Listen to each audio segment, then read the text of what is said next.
obscuro.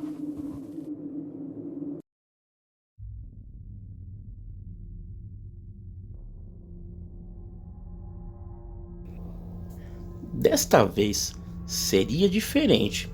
Bom, foi assim que eu pensei. Mas lá estava eu, sem dinheiro, sem trabalho, no meio do nada, e morando em uma casa realmente assustadora e assombrada. A última coisa no mundo que eu queria.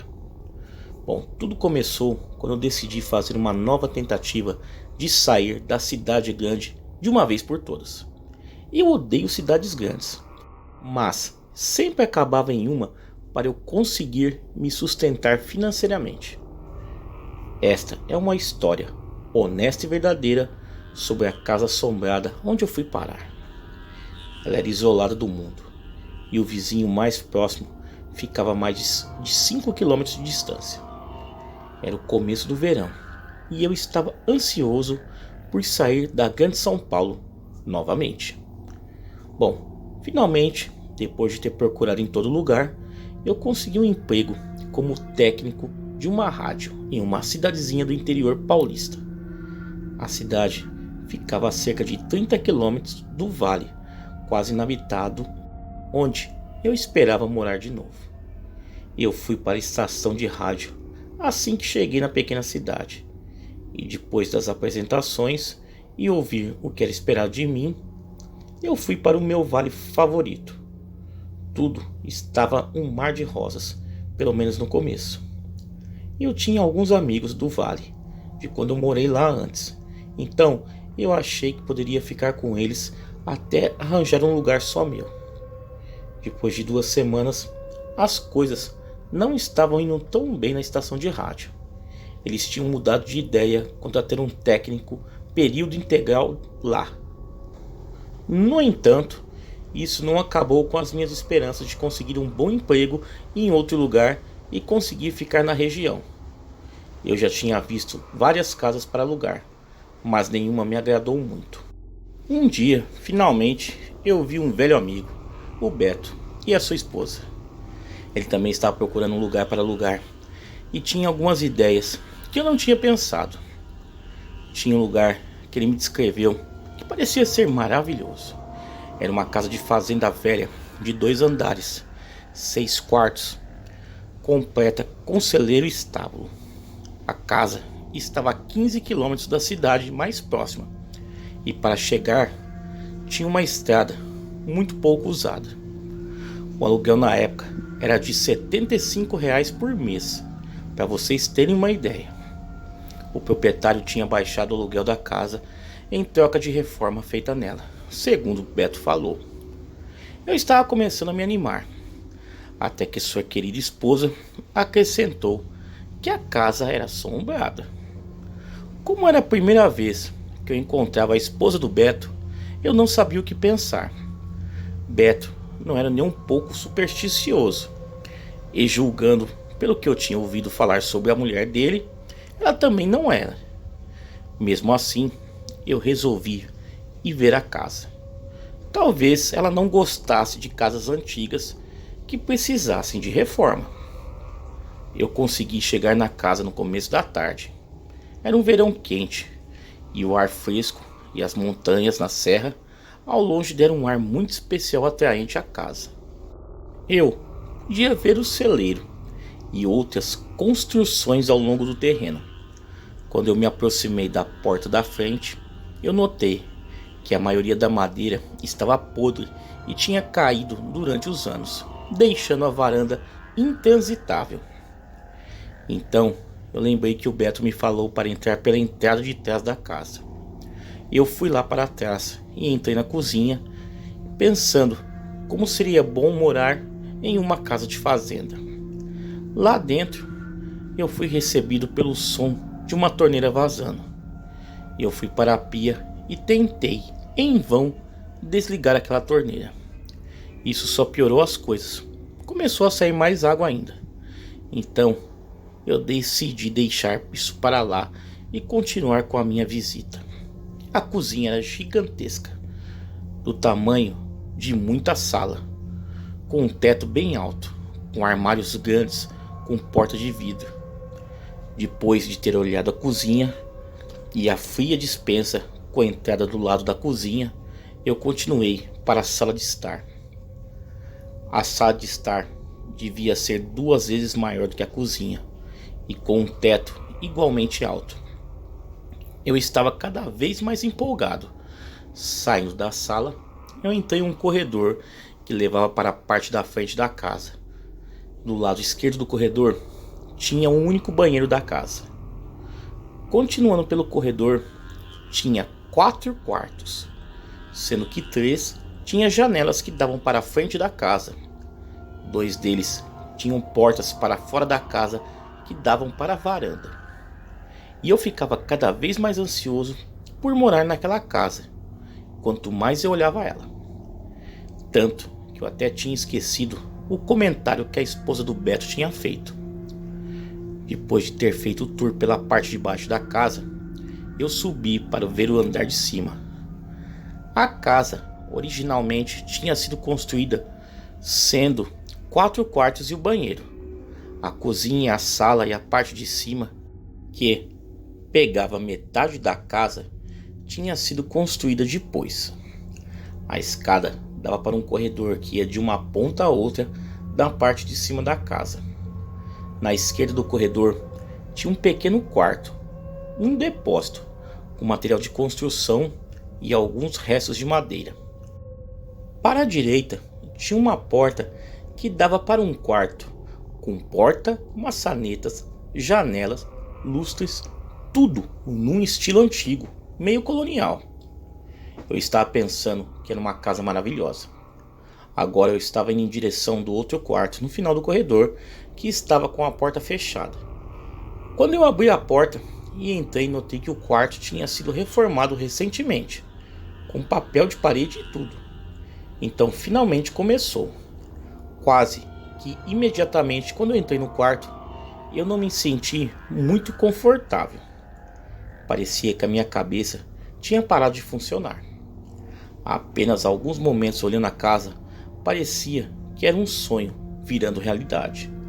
Mas no entanto, assim que eu entrei neste quarto, eu não sentia nada, só a impressão de que tinha alguém me olhando. À minha direita, que era da frente da casa. Eu virei nessa direção e notei que um buraco tinha sido cortado na parede perto do chão e estava coberto por um saco plástico preso com fita adesiva na parede. Era provavelmente a entrada para o forro da parte original da casa. Eu fui até o buraco, tirei o plástico para poder olhar lá dentro. Talvez foi porque os meus olhos não estivessem ajustados com a escuridão, mas eu tive a impressão que eu vi um par de olhos me olhando. Então veio os barulhos, estalos na madeira, como se alguém estivesse vindo no forro na minha direção bem devagar. Eu senti uma sensação estranha, mas parecia que nada estava se mexendo ali dentro, só que os olhos não estavam mais lá. Eu coloquei a cabeça lá dentro e olhei de um lado para o outro, mas só via sombras de madeira da estrutura. Eu decidi que era só minha imaginação, então coloquei o plástico de volta no lugar e me virei para ir embora. Mas eu simplesmente não conseguia me livrar da sensação de que eu estava sendo observado enquanto eu saía daquele quarto. Eu abri a porta, saí e fechei a porta atrás de mim. E enquanto eu descia a escada, eu tentei esquecer aquela sensação estranha que eu senti no quarto. E de novo, eu estava encantado com o lugar. Eu fui para a cozinha, saí da casa e me afastei uns 30 metros dela. Dei uma boa olhada em volta, pensando como ia ser bom morar em um lugar como aquele. Subitamente, eu senti que estavam me observando de novo, e olhei na direção de onde vinha a impressão, e era bem em uma entrada de ar que tinha na lateral da casa, onde ficava o forro da parte original da casa. Eu não conseguia esquecer, ignorar aquela sensação, não importa o quanto eu tentasse. Depois que eu voltei para a cidade, eu acabei esquecendo a parte esquisita da visita, e só podia pensar na parte boa de como eu tinha gostado daquele lugar. Mas eu realmente não estava muito afim de me mudar para lá sozinho. Então eu coloquei isso de lado por um tempo. Alguns dias depois, eu recebi um telefonema avisando que o meu irmão e um amigo dele estavam vindo me visitar. Eu sabia que o meu irmão queria sair da cidade grande tanto quanto eu. Ele sempre falava em vir para o interior morar comigo. Quando ele chegou, ele me falou que o amigo dele e ele queriam ficar comigo o verão todo. Finalmente, era a minha chance de mudar para a casa que eu tinha visto. O meu irmão concordou em dividir o aluguel comigo depois que eu falei sobre o lugar. Nós falamos com o dono da casa e depois levamos a minha mobília, guardada em um depósito desde a minha última tentativa de morar na área. Eu escolhi um dos quartos de baixo, do lado do banheiro, e a primeira noite foi bem calma. Depois do terceiro dia, depois de não ter encontrado emprego em nenhum lugar, meu irmão e o seu amigo me falaram que estavam indo embora de volta para a capital. Então, lá estava eu, morando sozinho em uma casa gigantesca, potencialmente assombrada. Os barulhos geralmente aconteciam por volta das 11 horas da noite. No começo, eu só ouvia algo arranhando as paredes. Eu pensei até que poderiam ser ratos. Depois de alguns dias, eu comecei a ouvir passos fortes no andar de cima. Era como se alguém estivesse arrastando algo por aquele quarto estranho, o andar de cima. E eu lembro de colocar a minha orelha contra a parede para ver se o barulho vinha mesmo da casa, e realmente vinha. Como eu tinha um aparelho de som, eu simplesmente aumentava o volume o suficiente para não ouvir os passos que vinham do segundo andar. Eu geralmente ficava acordado até não poder aguentar mais de sono, geralmente lá pelas 1, 2 da manhã. Isso era padrão toda noite. Depois de várias semanas vivendo assim, eu fui falar com um amigo, o Diogo, lá de São Paulo, que também estava tentando fugir da cidade grande. Como ele estava procurando um lugar para ficar, eu ofereci um dos quartos a ele, e o Diogo aceitou na hora. Tendo 5 quartos para escolher, ele pegou um que ficava no andar de baixo, perto da escada, na parte da frente da casa. Na manhã seguinte, Diogo me perguntou algo muito interessante: o que eu estava fazendo andando para lá e para cá no andar de cima na noite anterior. E eu falei que não tinha subido lá em cima na noite anterior. E ele não acreditou e falou que eu fiquei andando no quarto em cima do quarto dele. Mas eu falei que em cima do quarto dele não tinha nada, só o forro. Depois de mostrar o andar de cima, eu finalmente convenci ele. Agora, ele tinha chegado na mesma conclusão que eu. Tinha um fantasma lá em cima, alguma criatura ou algo desse tipo. Então, do seu jeito estranho de tentar me confortar, eu acho, ele me contou uma experiência que em uma outra hora eu conto. Diogo ficou na minha casa assombrada por 2 semanas. Então se mandou, me deixando sozinho para ser comido pelo que quer que fosse que rastejava lá no segundo andar. Algum tempo depois, eu acabei esbarrando com uma amiga na cidade. Ela me perguntou como eu estava e onde eu estava morando. Quando eu falei para ela, o seu comentário foi assim: ó, aquela casa é assombrada. Então ela me contou a história da casa. Ela falou que uma família tinha se mudado para a casa há algum tempo atrás, e um dos filhos do inquilino ocupou o quarto da frente do segundo andar. Ele começou a fazer sessões espíritas, brincadeira do copo e coisas do gênero por lá. Muita coisa ruim começou a acontecer com a família, e depois de pouco tempo eles acabaram se mudando. Ela falou que o estado que eles se encontravam emocionalmente era bem precário. Era só uma sombra do que já tinham sido. Estavam cansados e deprimidos.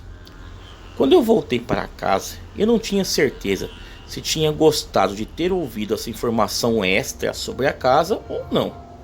Algumas noites depois, Tinha tanto barulho no andar de cima, tava uma bagunça que parecia que o que quer que fosse estava fazendo aquela zona toda e acabar descendo a escada. Eu estava tão assustado que já estava fazendo planos de por qual janela pular e qual das minhas roupas levar. Nem o aparelho de som conseguia mascarar o barulho mais. No entanto, nada se materializou naquela noite. Se eu colocar tudo o que aconteceu comigo enquanto eu estava lá, o relato ficaria imenso. No entanto, teve uma noite que eu nunca vou esquecer. A única tomada de telefone que tinha na casa estava na sala de estar, que ficava embaixo daquele quarto. Naquela noite, eu estava esperando um telefonema de alguns amigos que estavam para chegar, e eu esperei o dia inteiro pela ligação. À noite, depois das 11 horas, os barulhos começaram de novo. Eu tinha me acomodado na cama para sobreviver àquela noite, como sempre fazia, quando o telefone começou a tocar. O som do telefone me assustou, para não dizer coisa pior. O som dele era quase inaudível devido ao barulho do quarto em cima da sala. Eu me levantei e fui para o corredor escuro e acendi a luz. Quando eu cheguei na sala de estar, onde eu sempre deixava uma luz acesa à noite, eu atendi o telefone. Realmente eram os meus amigos ligando. Eu tentei parecer calmo, mas o tempo inteiro, enquanto eu estava no telefone, eu podia ouvir passos no quarto acima de mim. Todo o tempo eu esperava ver algo correndo escadaria abaixo, mas nada aconteceu. Até o meu amigo no telefone percebeu que eu tinha algo errado. Como já era de se esperar, eu nunca consegui um emprego estável. Então, eu fui forçado a mudar. Bom, adivinham para onde? Sim, voltar para São Paulo. Eu coloquei toda a minha mobília em um dos quartos da frente, com a permissão do dono da casa, e eu me mandei de lá. Depois de vários meses, quando eu fui voltar para pegar as minhas coisas, eu perguntei para o atual inquilino se ele estava gostando da casa. Ele era um antigo policial da Polícia Militar. Ele me falou que estava gostando da casa. Demorou um pouquinho para ele pegar confiança em mim e desabafar. E ele eventualmente me contou que numa noite ouviu um barulho no andar de cima e achou que alguém tinha entrado na casa, lá no quarto da frente, e estava praticamente destruindo ele. Embora alguém escalar uma parede lisa e entrar pela janela do segundo andar fosse quase impossível. Ele me contou que pegou a lanterna e a arma carregada e subiu para ver quem era. Assim que ele abriu a porta, o barulho parou. Ele olhou o quarto vazio e a janela fechada e trancada por dentro. Então ele foi dar uma olhada no forro pelo buraco. Ele entrou lá dentro e foi de uma ponta a outra e não viu nada. Assim que ele voltou para o quarto, deu mais uma examinada. Ele chegou na mesma conclusão que eu tinha chegado quando eu me mudei para lá. Ele então me falou que uma noite já era tarde e ele estava vendo TV na sala. Ele e a mulher viram uma aparição, uma névoa com o formato de uma pessoa, mas nada muito definido. Desceu a escada, passou por eles indo na direção da frente da casa e entrou em um dos quartos. Ele foi ver o quarto depois, mas não viu nada. Eu só voltei para lá uma vez depois, 2 anos mais tarde, depois de ter falado a história para uns amigos no carro enquanto estávamos passando pelo vale. Nós fomos para uma das cidades que tinham por lá. Paramos em um supermercado para comprar comida e fomos lá ver a casa. Tinha acabado de escurecer. Quando nós chegamos, fomos para a porta de trás e eu vi que não tinha ninguém em casa. Uma das pessoas que estavam com a gente era uma mulher muito religiosa. Ela colocou a mão na porta e começou a rezar. Todos nós ouvimos quando os pratos, panelas e a mesa da cozinha começaram a vibrar e a chacoalhar. Depois foram as janelas e a porta que começaram a tremer junto com o resto, que já estava todo tremendo. Nós voltamos correndo para o carro. Quando chegamos lá, tinha uma estranha substância viscosa na maçaneta do carro, que não estava lá quando paramos na cidade há apenas alguns minutos atrás. Não precisa nem dizer que eu nunca mais cheguei perto daquela casa. Bom, este é meu relato. Espero que gostem. Uma história verídica que aconteceu comigo. Nunca duvidem do sobrenatural e também nunca o desafiem. É um conselho que eu os dou. Obrigado por contar a história. Tá aí, galera. Mais um relato aí sensacional enviado ao canal. Quem tiver relatos iguais a esse e quiser enviar ao canal, o e-mail está aparecendo aí na tela e também está na descrição do vídeo. Galera, me sigam lá nas redes sociais, Facebook, Instagram, Twitter. Todos os links aí embaixo na descrição desse vídeo. Galera, muito obrigado e até a próxima.